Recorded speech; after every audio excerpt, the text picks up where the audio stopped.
A hardware firewall is some kind of magical box that sits between your little network and the internet, and it protects you from the evils of the internet, and it also, to some extent, protects the internet from the evils of you. Now, a firewall can manifest in a lot of different ways. So here's my little network, and I've got my switch here, and here's all my different little computers, and here's my router. So one way a firewall can manifest itself is a router itself that has some extra smarts built into it. You can even go so far as to go out and buy another box that sits between your whole network and the internet and does nothing more than protects you. Now, the way it protects really depends on what we're looking at here. So the easiest way to break this down for starters is there are two kinds of firewalls in this world. There are stateful firewalls and there are stateless firewalls. A stateless firewall is something that you configure via an access control list, and you'll say things like block this port, block this computer from getting out to the internet at a certain time of day, prevent anybody from getting to this particular website. So when we're talking about stateless, it doesn't care the state. It doesn't care what's going on right now. It just is always going to do it. So sometimes we call those dumb firewalls. The other type of firewall is what we call a stateful firewall. With a stateful firewall, we're saying to the firewall, listen, things are going to be happening. We want you to actually kind of look at what's going on and then decide whether things are blocked or not. So we're going to cover both of these in this episode, but what I want to do is get you set up for what we've got here. So I got a bunch of old and not so old Soho routers set up. All of these routers have firewall smarts built into them, and I've got connections to 3 different ones right now, and what we're going to do is take a look. For starters, let's take a look at stateless firewalls and see how this access control list thing really goes. So let's dive in. So I've got web connections to 3 different little Soho routers here. And let's take a look at how they handle the stateless firewall. Now this is an old one here, and I can actually type in, for example, ranges of computers that I don't even want them to get on the internet. So I could do that if I wanted to. Now the second thing I can do here is I can actually block on a specific port number. So if I do this, and if you know your TCP port numbers, you'll know what I've just done there is I have completely blocked anybody from using web browsers. The last thing I can do on this guy is I can edit by MAC address. So I would have to know the MAC addresses on this particular router that are on my network, but I could just type in a MAC address here, and that would prevent any one particular MAC address from getting on. Now, again, this is pretty dated, so let's move forward a few years. On this one, you'll see under the tab Access Policy, it calls it Parental Controls. It's still an access policy, though. We're setting a policy about what people can do. So I've got it enabled, and this particular router had me go out and look by the Windows name, and I found my little system right here. Now notice this one says I can block at specific times, never or always, and then I can only block by website. So these first 2 you've seen are kind of limited.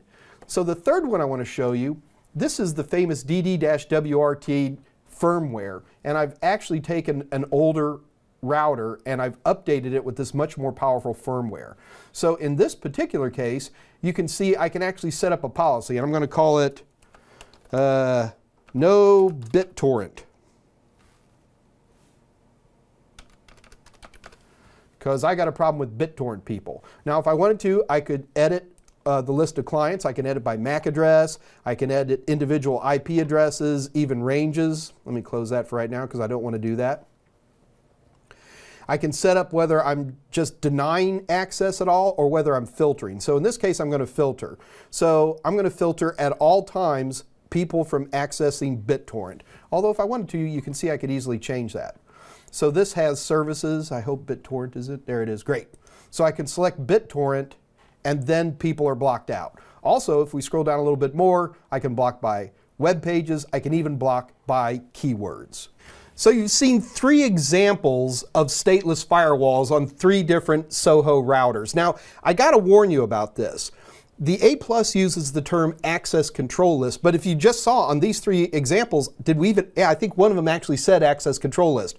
One called it parentals control, another one's called it access policy. The bottom line is you're creating some kind of static list that's always going to block stuff no matter what's happening.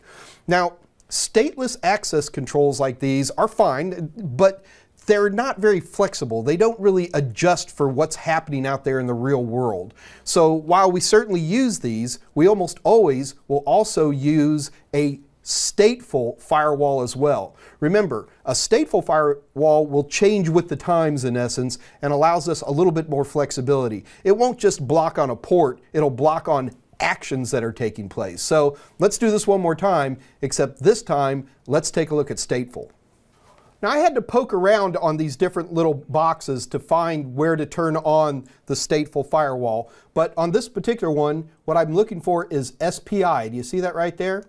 SPI stands for Stateful Packet Inspection. And pretty much all you do is turn it on. That's it. It's enabled or disabled. This particular one has one for IPv4 and one for IPv6, which is kind of cool. But anyway, so you'll see other options that go along with that. For example, if you're going to turn on an SPI firewall, it's going to be looking at web information.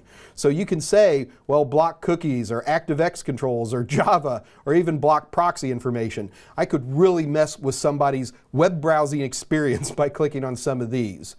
In addition, you'll see things like filter anonymous internet requests. What they're saying is any unsolicited incoming data that's coming into the router, just turn it off. I mean, if somebody sends out a request for a web page, well then handle it coming back in, but just turn it off. Now, if you take a look at this old guy here, then he is old. You'll notice he doesn't even have an SPI firewall option, and that's, well, because he's too old for that, and he doesn't have it. It's one of the reasons we upgrade our routers. Now, if you really want to get an idea of how powerful SPI can be, probably DD-WRT is a good way to look at this. So we have the SPI firewall, enable or disable. By the way, that would work with IPv4 or IPv6. You'll see a lot of the options we saw on that other router, but you'll even see other things like, for example, limit SSH access.